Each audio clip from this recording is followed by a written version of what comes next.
যারা ভাবছেন বিএনপি ক্ষমতায় আসার পর দেশে রাম রাজত্ব কায়েম হয়ে গেছে, তারা এবার একটু চোখটা খুলুন। মাত্র ২০ ঘন্টায় বাংলাদেশে এমন কিছু ঘটনা ঘটে গেছে যা শুনলে আপনাদের গায়ের রক্ত হিম হয়ে যাবে। আসুন একে একে সেই ভয়াবহ ঘটনাগুলোর ময়নাতদন্ত করি। ১ নম্বর ঘটনা, রাজধানীর হাতিঝিলে একটি ফুটফুটে ৬ বছরের শিশুকে রেপ করে মেরে ফেলা হয়েছে। এর চেয়েও ভয়ঙ্কর ব্যাপার কি জানেন? অপরাধীদের সাথে বিত্তবান এবং ক্ষমতাসীনদের সংস্পর্শ থাকায় পুলিশ মামলা পর্যন্ত নেয়নি। এলাকাবাসী গতরাতে বাধ্য হয়ে হাতিরঝিল থানার সামনে বিক্ষোভ করেছে। যে সরকার একটি ৬ বছরের শিশুর ধর্ষণের বিচার করতে পারে না দলীয় পরিচয়ের কারণে, সেই সরকার নাকি দেশ গড়বে, নারীদের জন্য নিরাপদ দেশ গড়বে। এবার আসুন ২ নম্বর খবরে। বর্তমান পরিবেশ এবং বনমন্ত্রী আব্দুল আউয়াল মিন্টুর ন্যাশনাল ব্যাংকে বাংলাদেশ ব্যাংক ১,০০০ কোটি টাকা দিচ্ছে। হ্যাঁ, ঠিকই শুনেছেন, যে ব্যাংকগুলো লুট হয়ে গেছে সেই ব্যাংকগুলোকে জনগণের ট্যাক্সের টাকায় বাঁচানোর নামে মূলত নিজেদের মন্ত্রীদের পকেট ভারী করার এই মহোৎসব চলছে। ৩ নম্বর খবর, টেকনাফের ইয়াবা কারবারি, লক্ষ তরুণের জীবন ধ্বংসকারী কক্সবাজারের কুখ্যাত আওয়ামী এমপি আব্দুর রহমান বদিকে জামিন দেওয়া হয়েছে, যার নাম আপনারা ইয়াবা বদি হিসেবে জানেন। ৪ নম্বর খবর, নারায়ণগঞ্জের প্রভাবশালী আওয়ামী মেয়র আইভি রহমানকেও জামিন দেওয়া হয়েছে। এর মানে কি দাঁড়ালো? মানে হলো খুনি, ইয়াবা ব্যবসায়ী আর ফেসিবাদের দোসররা এখন বুক ফুলিয়ে বেরিয়ে আসছে। আর এই পুরো প্রক্রিয়ায় স্পন্সর করছে স্বয়ং বিএনপির সরকার। দেশে যখন এত বড় বড় ক্রাইম হচ্ছে, তখন আমাদের মেইন স্ট্রিম মিডিয়াগুলো কি করছে জানেন? কালের কণ্ঠ নিউজ করছে উপদেষ্টারা পালিয়ে গেছে, আর বাকি সব মেইন স্ট্রিম মিডিয়া নিউজ করছে পায়ে হেঁটে সচিবালয়ে গেলেন তারেক রহমান, পায়ে হেঁটে ২১শে পদক দিতে গেলেন জাইমা রহমান, সাধারণ চেয়ারে বসলেন তারেক রহমান। কি চমৎকার চাটুকারিতা, তাই না? আরে ভাই, প্রধানমন্ত্রী তো পায়ে হেঁটেই সচিবালয়ে যাবেন, তিনি কি হাওয়ায় উড়ে যাবেন? জাইমা রহমান তো পায়ে হেঁটেই পদক দেবেন। তারেক রহমান একটা অসাধারণ চেয়ার সরিয়ে সাধারণ চেয়ারে বসছেন, তো তিনি কি রাজকীয় সিংহাসনে বসবেন? এই সস্তা লোক দেখানো নিউজগুলো দিয়ে মিডিয়া আসলে হাতিরঝিলের দর্শন, মিন্টুর ১,০০০ কোটি টাকার লুট এবং খুনিদের জামিন পাওয়ার মূল ঘটনাগুলোকে আড়াল করার চেষ্টা করছে। আসলে বিএনপি সরকারের পতনের জন্য একটি ইকোনমিক বিপর্যয় দরকার, আর এই বিপর্যয়টা অর্থমন্ত্রী যতটা না ঘটাতে পারবেন, বাংলাদেশ ব্যাংকের গভর্নর তার চেয়ে ১,০০০ গুণ বেশি পারবেন। মিন্টুর ন্যাশনাল ব্যাংকে ১,০০০ কোটি টাকা দেওয়ার ঘটনাটি তার জলযন্ত্র প্রমাণ। ব্যাংক খাতের দেউলিয়াত্বটা এখন খুব দ্রুত ঘটবে। ডক্টর ইউনূসের অন্তর্বর্তীকালীন সরকার তাদের আমলে স্রেফ ব্যাপারটা ধামাচাপা দিয়ে রেখেছিল, কিন্তু এখন এই লুটপাট ওপেন হয়ে গেছে। রাজনীতি বিশ্লেষক খোমেনি এহসান ৪ দলীয় জোটের বিপর্যয়কে খুব নিবিড়ভাবে স্টাডি করেছেন। তিনি বলছেন, সেই সময়কার মতোই এমন অনেক কিছুই করা হচ্ছে যা খুব দ্রুত বিএনপির আরেকটি বড় বিপর্যয় ডেকে আনবে।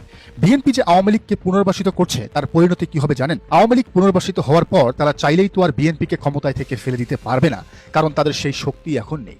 এজন্য দরকার হবে এমন একটা পরিস্থিতি তৈরি করা যেন আওয়ামী লীগের পাশাপাশি জামায়াতে ইসলামী এবং এনসিপি বা জাতীয় নাগরিক পার্টিও রাজপথে আন্দোলনে সামিল হয় এবং সরকার পতন ঘটায়। আর এই সম্মিলিত আন্দোলনটা তখনই হবে যখন দেশে একটি বিশাল পলিসিগত বিপর্যয় বা ইকোনমিক কলাপস ঘটবে। যখন মানুষের পেটে ভাত থাকবে না, তখন আর কোনো ডান বাম মধ্যপন্থার হিসাব থাকবে না, সবাই মিলে এই সরকারের পতন ঘটা। খোমেনি হাসান আমাদের অত্যন্ত সহজ একটি হিসাব মিলিয়ে দিয়েছেন। স্রেফ এভাবে ভাবুন, একদিকে বিদেশি লোন পরিশোধের পাহাড় সম চাপ, অন্যদিকে ব্যাংকগুলোর দেউলিয়াত্ব এবং বাজারে ব্যবসায়ী সিন্ডিকেটের লাগামহীন উত্থান। এই তিনটার যখন একসাথে বিস্ফোরণ ঘটবে, তখন কত দ্রুত কি ঘটে যায় তা বিএনপি সরকার টেরও পাবে না। আর এর মধ্যে সবচেয়ে বড় ফ্যাক্টর হলো চীন। এই ইকোনমিক ক্রাইসিসের সময় চীন আমাদের পয়সা দেয় কিনা, মানে লোন দেয় কিনা, সেটিও খুব গভীরভাবে দেখতে হবে। মনে রাখতে হবে, চীন টাকা পয়সা না দেয়, লোন না দেয় কিন্তু শেখ হাসিনার শেষ সময়ে অর্থনৈতিক বিপর্যয় ঘটে এবং তার পতন ত্বরান্বিত করে। যদি চীন মুখ ফিরিয়ে নেয় এই সরকারের সময়, তবে এই সরকারের পতন ঠেকানোর আর কোনো উপায় থাকবে না। দেশের অনেক শীর্ষ বিশ্লেষকই বলছেন যে বিএনপি সরকার ২ বছরের বেশি টিকবে না। বিএনপি আসলে নিজেরা ২ বছরের বেশি ক্ষমতায় থাকতে চায় না।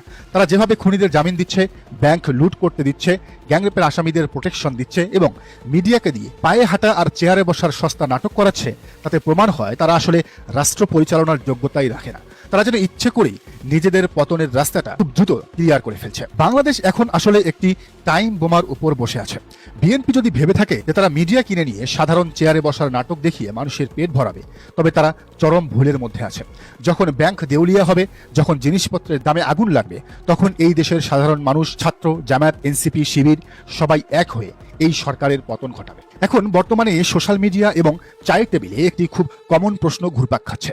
দেশে এত কিছু হয়ে যাচ্ছে, বিএনপি আওয়ামী লীগকে পুনর্বাসন করছে, খুনিদের জামিন দিচ্ছে, কিন্তু জামাতি ইসলামী কেন মাঠে নেমে এসবের প্রতিবাদ করছে না, কেন বিক্ষোভ মিছিল করছে না, কেন রাস্তা অবরোধ করছে না, কেন হরতাল ডাকছে না?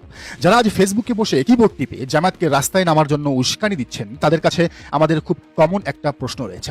জামাত যদি আজ রাস্তায় নেমে মার খায়, তবে এই সুশীলরা কি তাদের সমর্থন দেবেন না? বাস্তবতা হলো, রাজনীতিতে জামাতের কোনো বন্ধু নেই। আন্তর্জাতিক অঙ্গনেও এমন কোনো মিত্র দেশ নেই যারা জামাতকে রক্ষা করতে আসবে। জামাতকে সম্পূর্ণ নিজের শক্তিতে অসীম ধৈর্য এবং প্রজ্ঞা নিয়ে পথ চলতে হয়। জামাত যদি আবেগের বশে আজ রাজপথে বিপদে পড়ে, তবে সবার আগে পেছন থেকে ছুরিটা কে মারবে জানেন? ছুরিটা মারবে ওই এনসিপি বা জাতীয় নাগরিক পার্টি।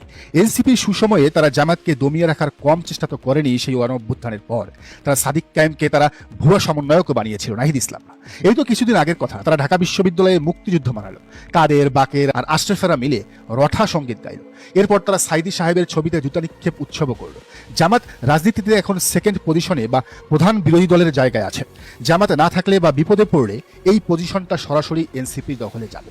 জামাতের ভোটারদের একটা বড় অংশ এনসিপির প্রতি সহানুভূতিশীল, এটা সত্য। তাই জামাত আউট হলে সবচেয়ে বড় রাজনৈতিক লাভ হবে এনসিপি। এরা আসলে এটাই চাচ্ছে। এই সহজ হিসাবটা জামাত খুব ভালো করেই বোঝে। তাই এনসিপির অ্যাক্টিভিস্টরা যারা বলছেন জামাত কেন মাঠে নেই, জামাত একটা হিজড়া দল, তাদের উদ্দেশ্যটা কিন্তু পরিষ্কার। এখন জামাত যদি এদের উস্কানিতে পা দিয়ে বিএনপির বিরুদ্ধে বা সরকারের বিরুদ্ধে এখনই মারমুখী আন্দোলন করে, তবে কি হবে? তখন ভারত, বিএনপি, আওয়ামী লীগ, বামপন্থী, হেফাজত, চরমনাই, এমনকি এনসিপিও একজোট হয়ে এই জামাতকে পিষে ফেলবে।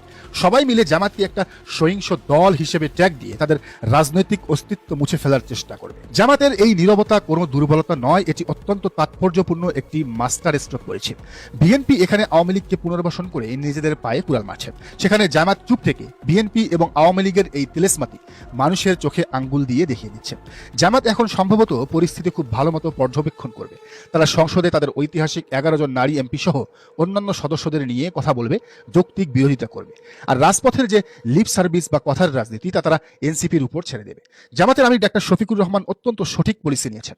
এই মুহূর্তে তাদের উচিত বিএনপির সাথে সংঘাত এড়িয়ে নীরবে তৃণমূলে বেশি বেশি কাজ করা এবং নিজেদের ভোট ব্যাংক শক্ত করা, এবং সামনের নির্বাচনে, সেটা হোক 2 বছর কিংবা 1 বছর কিংবা 5 বছর পর, সেখানে যাতে কোনো ধরনের ইঞ্জিনিয়ারিং না হয় সেটা ঠেকিয়ে দেওয়ার চিন্তা ভাবনা করা। আজকের মেগা অ্যানালাইসিসের আমরা শেষ প্রান্তে। জামাতের দিক থেকে এই রাজনৈতিক হিসাব নিকাশ এবং কৌশল একদম 100% ঠিক আছে, কোনো হতাশ হওয়ার কারণ নেই। তবে রাজনীতিতে শেষ বলে কিছু নেই।